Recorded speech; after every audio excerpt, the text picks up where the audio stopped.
Estamos en Romanos 15, sesión 72 de Calvary en Casa, y iniciaremos el capítulo 4 del libro de Romanos. Un título sugestivo que le pusimos a esta porción, que es la que vamos a estudiar, 8 versículos, es creer en la palabra de Dios. ¿Qué es lo que contiene en estos versículos? Pablo, una vez que nos ha dado a conocer cuál es la descripción del camino de salvación, y que no es otro más que la justificación por medio de la fe en el sacrificio, en la redención, en la propiciación que hubo en la cruz por Cristo Jesús. Entonces, una vez que nos ha dado a conocer, ahora en Romanos 4 hace una especie de ejemplificación. Escoge dos ejemplos de la justificación en el Antiguo Testamento que corresponden a las personalidades más representativas, más prominentes que hay en la cultura hebrea. Uno es Abraham, que es el primer patriarca bíblico, primer patriarca del pueblo de Israel, del que se derivó, digamos que la elección de un pueblo escogido, la entrega de la palabra de Dios a un pueblo, a una sección de gente. Bueno, y el primer elemento que tuvo contacto, que fue escogido por Dios, fue Abraham. Entonces, también posteriormente hubo un personaje que destacó como un rey muy brillante, como un guerrero valiente, como un poeta impresionante y como un músico genial. Ese fue David, el rey David. Entonces, Pablo en este capítulo elige como ejemplos de justificación por fe a Abraham y a David. Vale. Y este es el contenido. Vamos a leer los 8 versículos que corresponden a este capítulo y después hacemos unas preguntas. Bueno, ¿qué pues diremos? Que halló Abraham nuestro padre, que halló Abraham nuestro padre según la carne. ¿Qué pues diremos? Que halló Abraham nuestro padre según la carne. Así está mejor. Ahí está la pregunta. ¿Qué diremos acerca de lo que encontró Abraham? Dice el versículo 2: porque si Abraham fue justificado por las obras. Fíjense, yo ahí tengo una pregunta, porque pueden ustedes hacérsela también como subyacente a todo este análisis. ¿Por qué Pablo le da tanta importancia a explicar la justificación por fe sin las obras? Entonces la puse para que la tengan en la mente como guía, porque tiene una importancia singular, cardinal, lo que estamos analizando, y por eso desde desde el capítulo anterior hasta el capítulo 5, el contenido es ese: la justificación por la fe y deslindarla de las obras. Entonces esta pregunta es útil. ¿Por qué Pablo le da tanta importancia?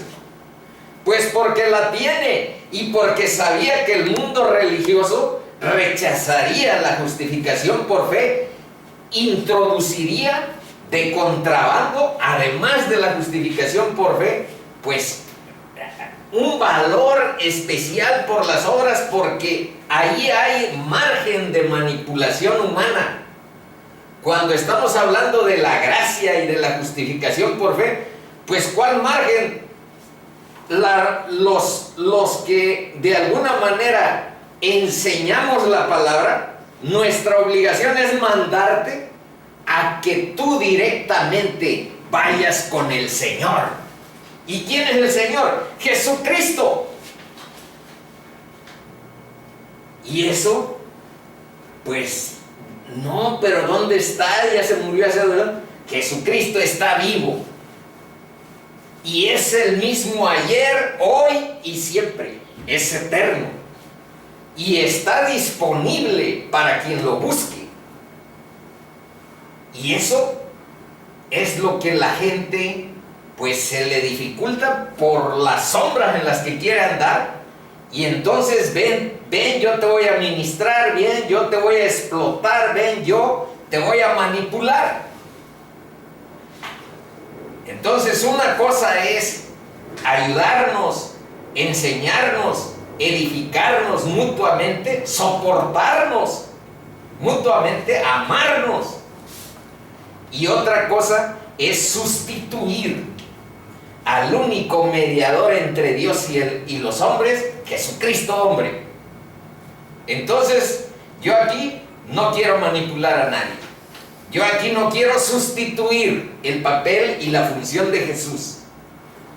Yo aquí quiero, y lo he mencionado con anterioridad, que todos busquen un encuentro personal, que quiere decir acudir directamente con Él. Él salva, no yo. Él redime. Él enseña y te da su espíritu. Entonces, esa es una probable explicación, pero la vamos a ir desglosando poco a poco acerca de esta pregunta. ¿Por qué le da tanta importancia? Si ya vimos en el capítulo 3 y de aquí al 5, el tema es el mismo, pero con distintos argumentos. Aquí es diferente a lo que hemos estado viendo. Aquí está hablando de Abraham y está hablando de David.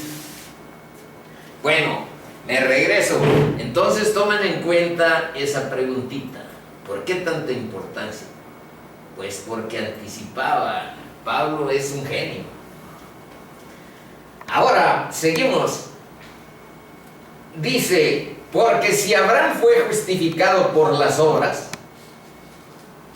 tiene de qué gloriarse, pero no para con Dios. Ahora, los judíos, los rabinos que enseñaban el judaísmo por generaciones, pues habían dicho muchos rabinos que Abraham sí fue justificado por sus buenas obras, pero ni siquiera existía la ley entonces para decir que fue justo de acuerdo a la ley. La ley fue dada muchos años después a Moisés. Entonces, cuando Abraham fue justificado, no había ley. ¿Y sabes lo que se inventaron esos rabinos que decían que fue por sus buenas obras que Abraham fue justificado? Pues se inventaban que él cumplió la ley de manera intuitiva. Y como sí dice en la Biblia que Dios ha puesto su ley moral en nuestra conciencia, y de hecho ustedes pueden probar que las personas que nunca han visto la Biblia y que no saben nada acerca de Dios, tienen una conciencia moral en lo profundo de su personalidad. Entonces, aquí claramente, independiente de lo que hayan hecho esos rabinos, Pablo va a lo que dice la Escritura. Porque si Abraham fue justificado por las obras, entonces tiene de qué gloriarse. Pero de una vez lo deslinda. Se gloriará frente a otros hombres que reconozcan que hizo cosas interesantes, importantes. Hoy mismo vamos a ver algo acerca de eso. Se podrá gloriar, se podrá justificar frente a otros hombres y muchos lo admiraremos. Si ahorita que lean algunas cosas, que veamos algunas cosas, pero la Biblia ahí pone lo que hizo de grandeza Abraham y lo que hizo de miseria. No esconde a nadie. Y el único ser humano que no tiene ahí en la Biblia ningún error escrito, sépanlo. Abraham, aquí vamos a ver unas porciones a donde fue una persona valiosísima, honorable. Pero también podemos leer algo a donde pueden ver sus miserias. Y lo mismo de David. David tiene todavía, bueno, muchos de ustedes sí saben, o algunos de ustedes sí saben, de lo que dice la Escritura acerca de David. Pero primero vamos a leer. Porque si Abraham fue justificado por las obras, tiene de qué gloriarse, pero no para con Dios. Y ahora vamos a la Escritura, dice Pablo. Porque ¿qué dice la Escritura? Y esto es lo que dice la Biblia en Génesis. Ahí vamos a ver a dónde está esta explicación. ¿Creyó Abraham a Dios? Eso es la clave, tener fe, confianza en Dios. Y le fue contado por justicia. Esa fue su justificación según la Escritura. Pero al que obra, no se le cuenta el salario como gracia, sino como deuda.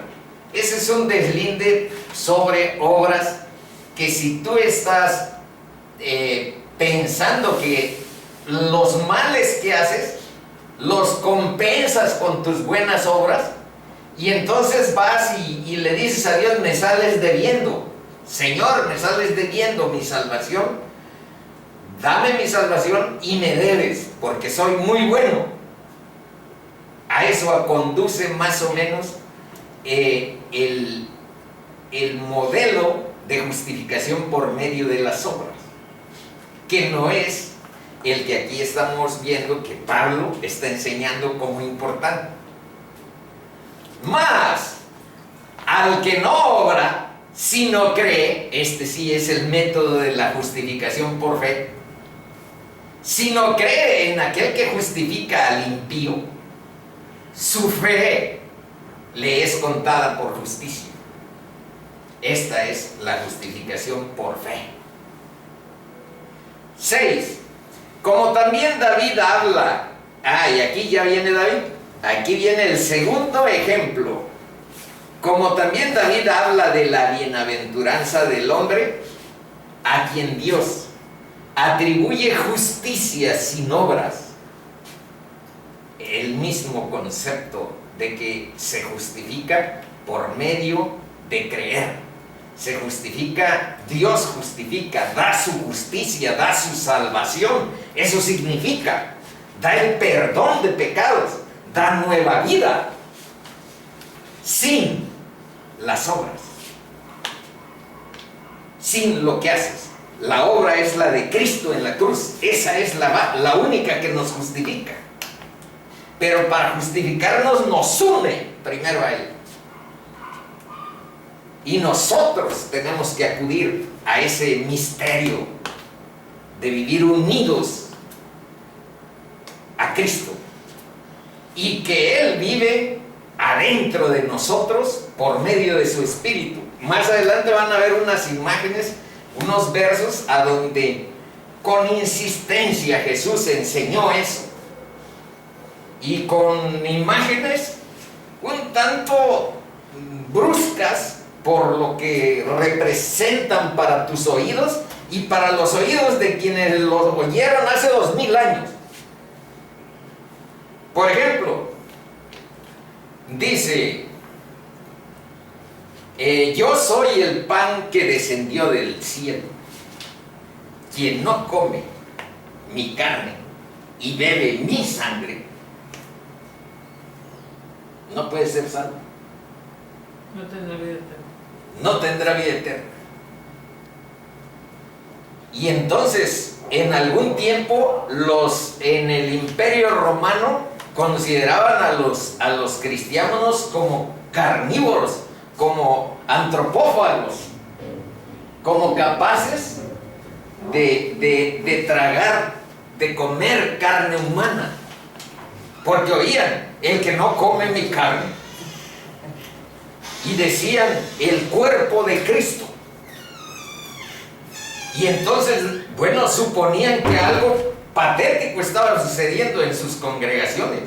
Comen carne y hablan de un resucitado. ¿Y qué significa eso de el que come mi carne, el que bebe mi sangre? Significa que así como el pan no te beneficia con que lo veas, el pan no te beneficia con que lo pases a traer, con que esté cerquita de ti. La única manera en que te beneficia el pan es en tu interior, comiéndotelo. Y el agua o el vino, si no está en tu interior, no te puede nutrir o no te puede servir para hidratar. Entonces, la comida, el pan, es porque tiene que vivir adentro nuestro en un vínculo de vida, en una relación de vida. Y ese pan es el que nos da vida nueva. Eso. Y luego dice, como también David habla de la bienaventuranza del hombre a quien Dios atribuye justicia sin obras, diciendo, estos son unos versos citados de el Salmo 32. Dice ese salmo, y aquí lo cita Pablo. Pablo siempre acude a la Escritura. Este es el libro de Génesis y este es el Salmo 32, para sacar sus conceptos, sus ideas, sus nociones. Dice el Salmo 32, pero aquí en el versículo 7, bienaventurados aquellos cuyas iniquidades quiere decir perversidades, perversiones, maldades. Bienaventurados aquellos cuyas iniquidades son perdonadas y cuyos pecados son cubiertos.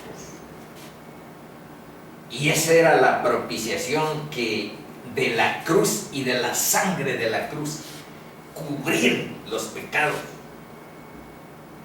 delante de la santidad de un Dios perfecto. Bueno, y dice, bienaventurado el varón a quien el Señor no inculpa de pecado. Ahora, ¿cuáles son las preguntas? La primera dice, ¿en qué consiste la relación entre las promesas de Dios que Dios hizo a Abraham y la redención de Cristo? ¿Qué dice la Escritura acerca de estos personajes? Estamos hablando de Abraham. ¿Y qué dice acerca de David? Como para poder hacer esa relación entre estas promesas y lo que Cristo vino a hacer después. De Abraham a Cristo, a la venida de Cristo, hay un lapso de 2000 años. Y de Cristo acá hay otro lapso de 2000 años. Entonces, cuando estemos leyendo algo relacionado con Abraham, estamos hablando de 4000 años antes de este momento. 2000 antes de Cristo y los otros 2000 que mencionamos. Bueno, para empezar a vincular el Viejo con el Nuevo Testamento, vean lo que dijo María cuando recién entendió que era la madre del Salvador. Dice, entonces María dijo, y este es el Magnificat, así es conocida esta oración: engrandece mi alma al Señor, y mi espíritu se regocija en Dios mi Salvador, porque ha mirado la bajeza de su sierva. Pues he aquí, desde ahora me dirán bienaventurada todas las generaciones.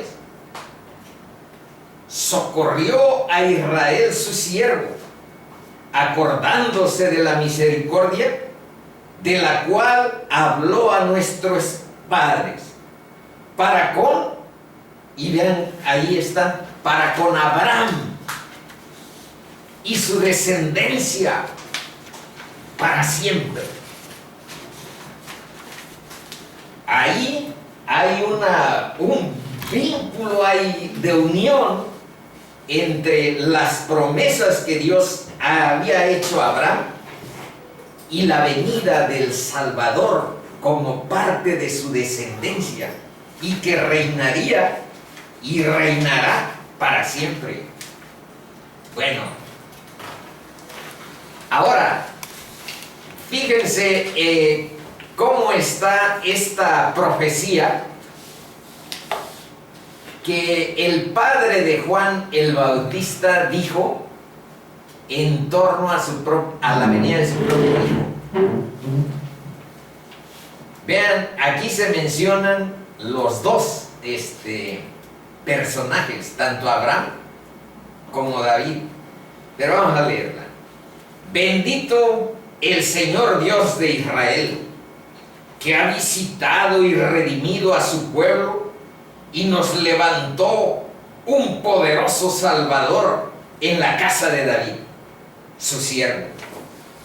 Pero ahora vean, se va más atrás. David vivió 1000 años antes de Cristo y Abraham 2000. Entonces, vean, se va más atrás. Del juramento que hizo a Abraham, nuestro padre, que nos había de conceder. Ahí está hablando de ese juramento de redención, de salvación, que fue hecho a Abraham primero y luego a David. Pero ahora habla de Juan el Bautista, dice, y tu niño es su hijo de este profeta.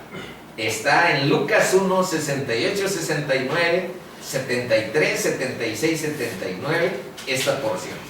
Dice, y tu niño profeta del Altísimo serás llamado, porque irás delante de la presencia de Cristo Jesús para preparar sus caminos. Y ahora vean, aquí le puse, ¿cuál es la naturaleza de la salvación? Vean, primero dice, para preparar sus caminos, para dar conocimiento de salvación a su pueblo. Esto es lo que necesitamos. Conocimiento de salvación. Pero el conocimiento de salvación es tan sencillo que lo único que necesitamos es decidir abrazarnos a la cruz y pedir misericordia de Dios para ser salvos. Dice, para perdón de sus pecados. Esa es la vía del conocimiento de salvación, para perdón de sus pecados, por la entrañable misericordia de nuestro Dios, con que nos visitó desde lo alto la aurora, para dar luz a los que habitan en tinieblas y en sombra de muerte, para encaminar nuestros pies por camino de paz. ¿Qué nos dice aquí? Que la salvación, la naturaleza de la salvación de Dios es por su misericordia, nos viene de lo alto, nos da luz y nos enfoca a la paz que solo Dios puede darnos en la reconciliación con Él. Y luego, los primeros versículos del Nuevo Testamento, en Mateo 1, vean lo que dice. Libro de la genealogía de Jesucristo, hijo de David, hijo de Abraham. Y luego viene la historia. Abraham engendró a Isaac, Isaac a Jacob, y Jacob a Judá, y a sus hermanos, que eran 11 más, aparte de Judá. Entonces, esto que estamos tratando aquí en estos versículos que nos corresponden estudiar este día, fíjense bien, articulan el Antiguo Testamento y el Nuevo Testamento en una sola manera de salvación, desde el Viejo Testamento hasta el Nuevo. Entonces, siempre ha sido por fe la justificación de las personas delante de Dios. Y eso es lo que Pablo se va a encargar de demostrar en este momento. Bueno, vamos leyendo. Dios nuestro, ¿no echaste tú los moradores de esta tierra delante de tu pueblo Israel y la diste a la descendencia de Abraham, tu amigo, para siempre? Queremos ver primero que vean que Dios trató a Abraham como un amigo personal para la eternidad. Y todavía les puse unos versos para que vean que Jesús también nos trata así. Primero vamos a ver a Abraham. Pero tú, Israel, siervo mío eres, tú, Jacob, a quien yo escogí, descendencia de Abraham, mi amigo. Y se cumplió la escritura que dice, esto ya es en el Nuevo Testamento, pero está recordando esta historia que existía en el pueblo judío y que existe para nosotros, porque ahora nos liga a nosotros, como vamos a ver. Dice, y se cumplió la escritura que dice, Abraham creyó a Dios y le fue contado por justicia, y fue llamado amigo de Dios. Y ahora vean lo que dice Cristo, nadie tiene mayor amor que este, que uno ponga su vida por sus amigos. Y esto va para ustedes también. Vosotros sois mis amigos si hacéis lo que yo os mando. Y los mandamientos ya saben cuáles son: amar a Dios y amar a tu prójimo. Y esa es la cercanía, la relación. Por eso dice venid a mí, no dice venid a una determinada denominación religiosa. Venid a mí. Y las iglesias auténticas te mandan a que directamente vayas a Él, porque Él es vivo, porque Él vive.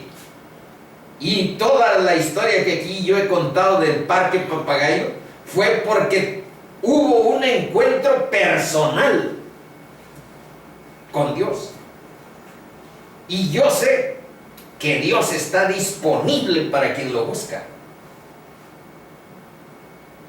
Y no he fumado de ninguna.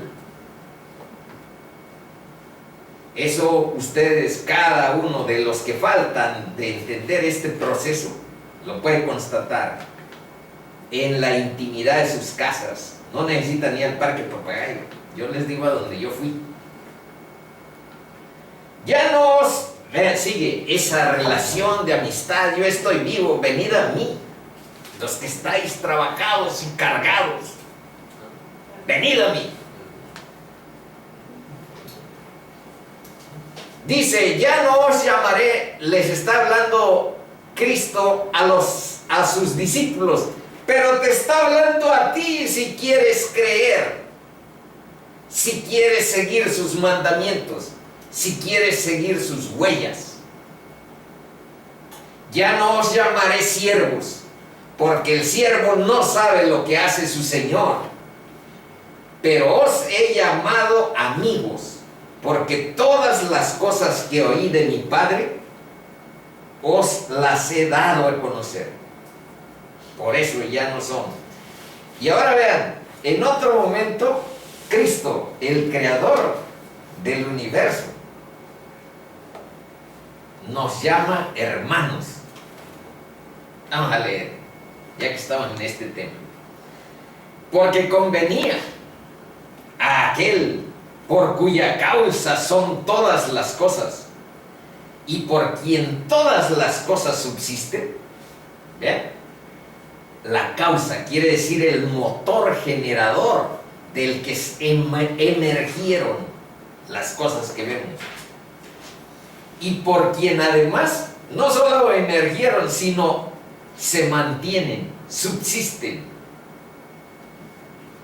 Que habiendo de llevar muchos hijos a la gloria, perfeccionase por aflicción al autor de la salvación. Porque el que santifica y los que son santificados, de uno son todos. Por lo cual, vean esta parte impresionante, por lo cual no se avergüenza de llamarlos hermanos.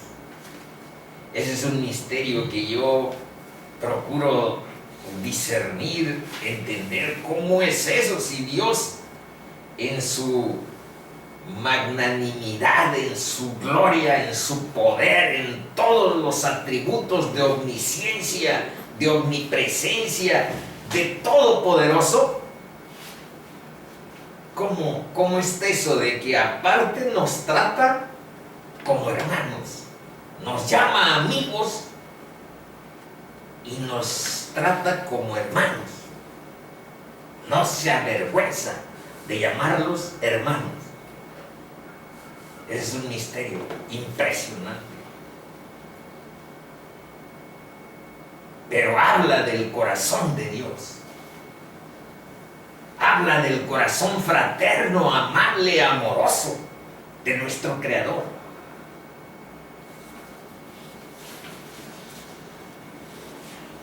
Hebreos 2, 14-16, dice: así que, por cuanto los hijos participaron de carne y sangre, Él participó de lo mismo. Se hizo hombre, el Dios Altísimo, el Todopoderoso. ¿Y para qué? Fíjense. Para destruir por medio de la muerte al que tenía el imperio de la muerte, esto es, al diablo.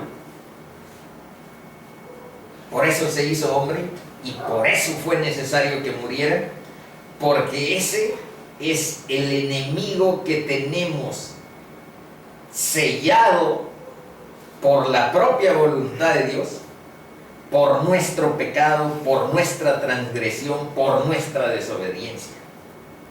Seguimos leyendo. Bueno, para destruir por medio de la muerte al que tenía el imperio de la muerte, esto es, al diablo. ¿Y cuáles son las consecuencias de eso que logró en la cruz?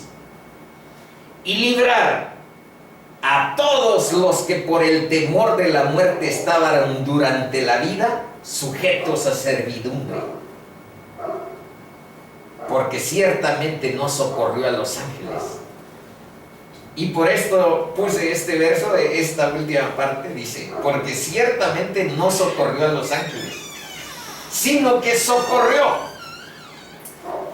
a la descendencia de Abraham.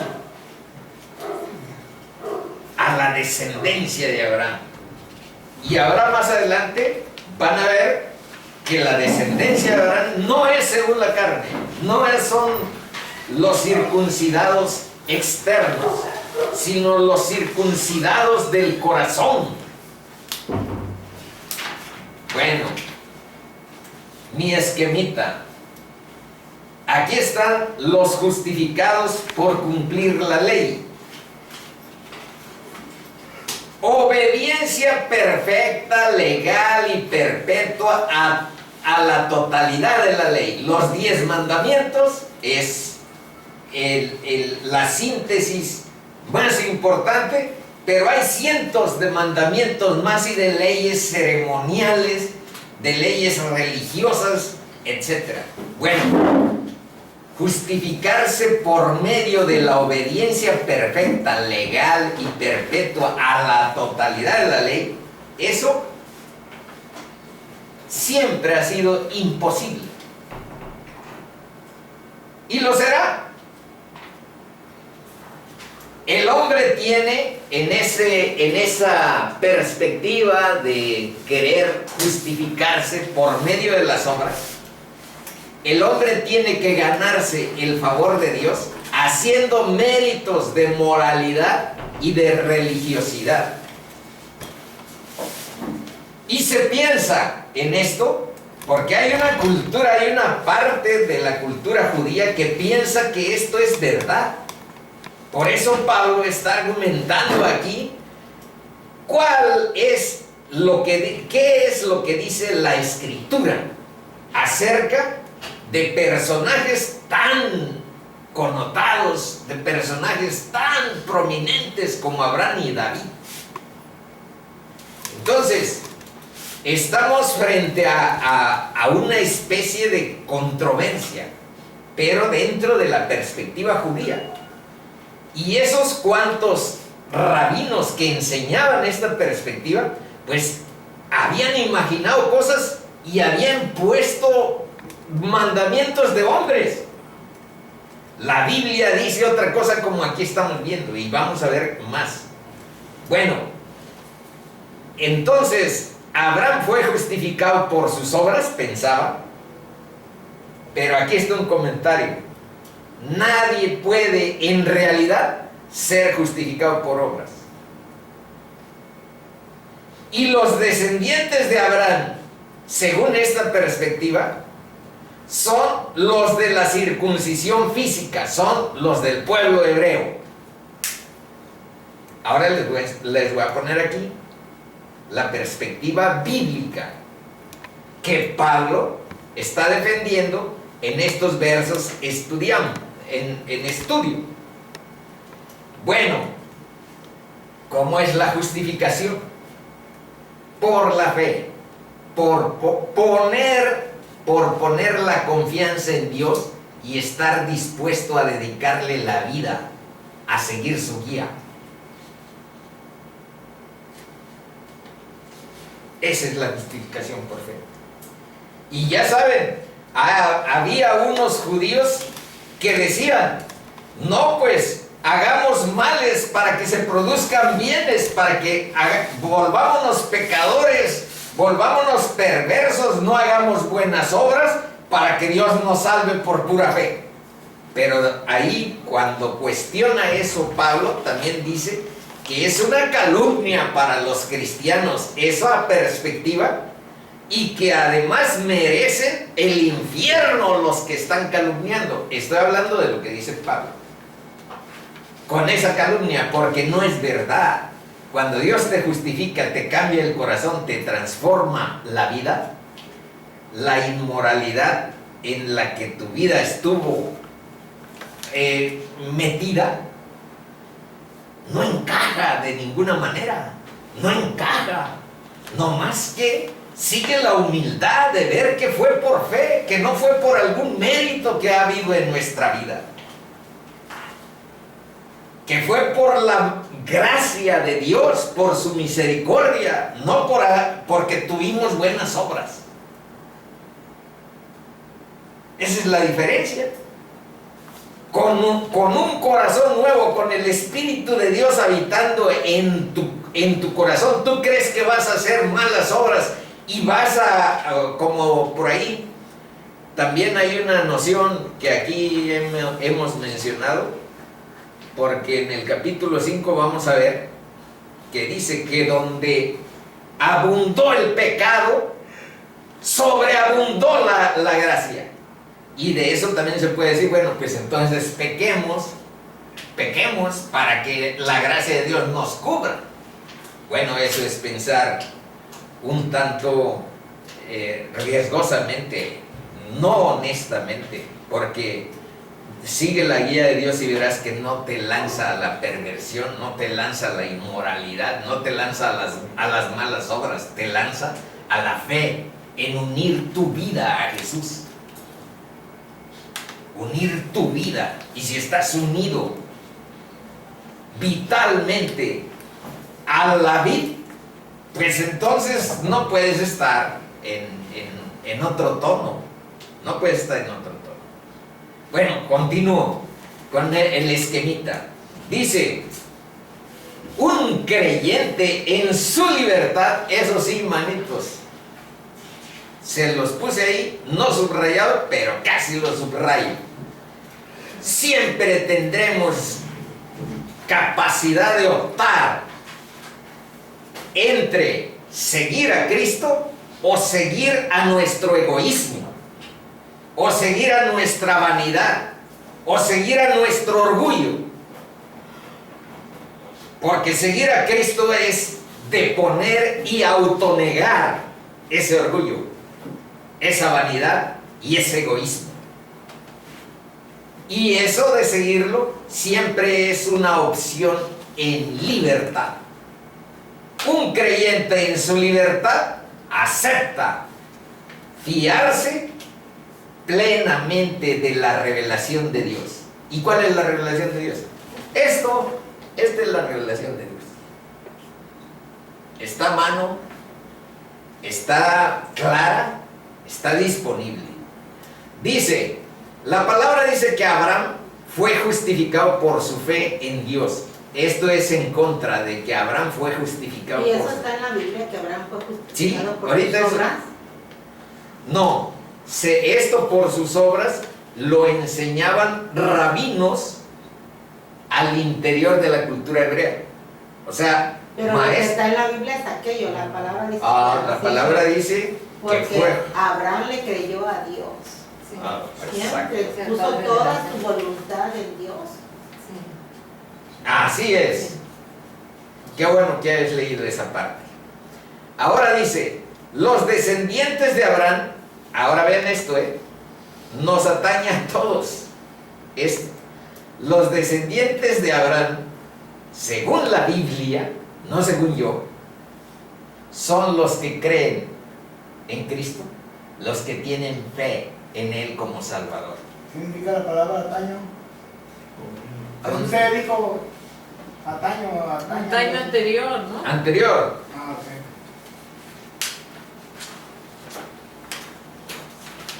ok. Ahora, aquí hay unas preguntas, pero poco a poco hay que irlas desenredando. Dice, ¿cuál es la relación entre la fe y la justicia?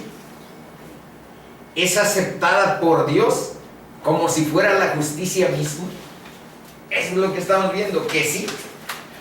Ahora, demos un pequeño paseo acerca del Viejo Testamento para ir no solo mencionando de refilón a este personaje, sino irnos a la fuente original y paladear algunas cosas acerca de él. Dice, Génesis 12, del 1 al 4. Pero Yahvé había dicho a Abraham, vete de tu tierra y de tu parentela y de la casa de tu padre a la tierra que te mostraré, y haré de ti una nación grande, y te bendeciré, y engrandeceré tu nombre, y serás bendición. Bendeciré a los que te bendijeren, y a los que te maldijeren, maldeciré. Y serán, fíjense bien en esto, y serán benditas en ti todas las familias de la tierra. ¿Y qué hizo Abraham con tamañas bendiciones? Bueno, vean. Y se fue Abraham, como Yahvé le dijo. Cumplió, obedeció. Salir de tu tierra, salir de tu parentela, ir a una tierra desconocida que no sabes ni qué sea, y además a una tierra desértica, pues no era poca cosa. No era poca cosa lo que hizo Abraham. Pero desde ahí está su fe en Dios. Y ándale, y aquí es lo que dice justamente. Bueno, no, aquí todavía no está. Y era Abraham de edad de 75 años cuando salió de Harán. Ahora Ahora vamos a Génesis 13. Fíjense, vamos a seguir el hilito que hay en la Biblia sobre este personaje. Para unas pinceladas. Vamos a ver aquí prudencia, desprendimiento y sacrificio en la persona de Abraham. ¿Cuándo se da eso? Vamos a ver. Y Abraham era riquísimo. Así está en la Biblia, ¿eh? Riquísimo, no dice rico. Era riquísimo en ganado, en plata y en oro. Y su sobrino, con el que arriba, vean que arriba dice, y Lot fue con él. Ahora, también Lot dice que andaba con Abraham, tenía ovejas, vacas y tiendas. Pero vean cómo empezó un pequeño conflicto. Y la tierra no era suficiente para que habitasen juntos, pues sus posesiones eran muchas y no podían morar en un mismo lugar. Y hubo contienda, hubo pelea, hubo pleito entre los pastores del ganado de Abraham y los pastores del ganado de Lot. Y el cananeo y el fereceo habitaban entonces en la tierra. Pero ahora vean la inteligencia, el buen corazón de Abraham. Dice, entonces Abraham dijo a Lot, y yo esos versos que siguen, estas porciones que siguen, yo me los sabía de memoria, pero lo ponía para decirle a alguien que no haya disputa entre nosotros, ni entre tus pastores y los míos, porque somos hermanos. Como discurso, ¿no? Ándale. Pero aquí textualmente dice un poco diferente, porque yo me lo sé a la manera en que me lo aprendí en una versión diferente de esta palabra. Pero aquí dice, no haya altercado entre nosotros dos, ni entre mis pastores, bueno, le puse, ni mejor no, entre mis pastores y los tuyos, porque somos hermanos. Y en la versión que yo me aprendí decía, ve delante de ti la amplia tierra. Cuando tú vayas a la derecha, yo iré a la izquierda, y cuando tú vayas a la izquierda, yo iré a la derecha. Así. Pero vamos a ver esta.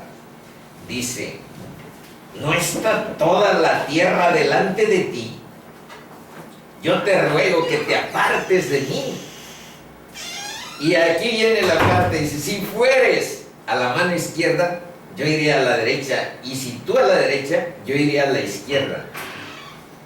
Entonces Lot escogió para sí toda la llanura del Jordán. ¿Y por qué le puse ahí sacrificio? Desprendimiento. Porque hagan de cuenta que estaban en un área a donde aquí había un valle verde, con agua, con ciudades pobladas, y de este lado era el desierto, donde pura arena y matorrales. Y Lot dijo, bueno, está bien, nos separamos, déjame toda esta área, lo verde, lo que estaba bonito, ahí para Lot, y para mí, ahí para ti te queda todo el desierto. Y Abraham aceptó. Dice, entonces Lot escogió para sí toda la llanura del Jordán, y se fue Lot hacia el oriente, y se apartaron el uno del otro. Bueno, eso es así era Abraham. Pero ahora vean lo que pasa. En Génesis 14, vamos a revisar rapidito. ¿Qué pasa con Lot?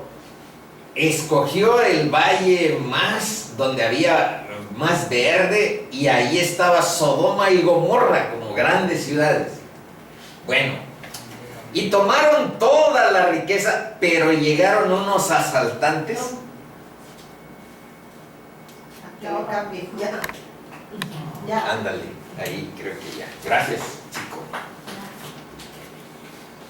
Y tomaron toda la riqueza. Llegaron asaltantes, llegaron guerreros, asaltaron Sodoma y de Gomorra y todas las provisiones, y se fueron, pero se llevaron a Lot secuestrado.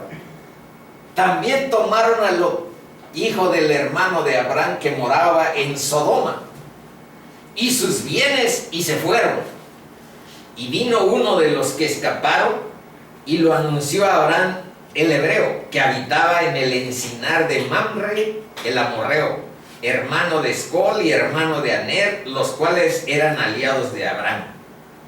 Oyó Abraham que su pariente estaba prisionero, y armó a sus criados, los nacidos de su casa, 318, y los siguió hasta Dan, y cayó sobre ellos de noche, él y sus siervos, y los atacó, y les fue siguiendo hasta Oba, al norte de Damasco,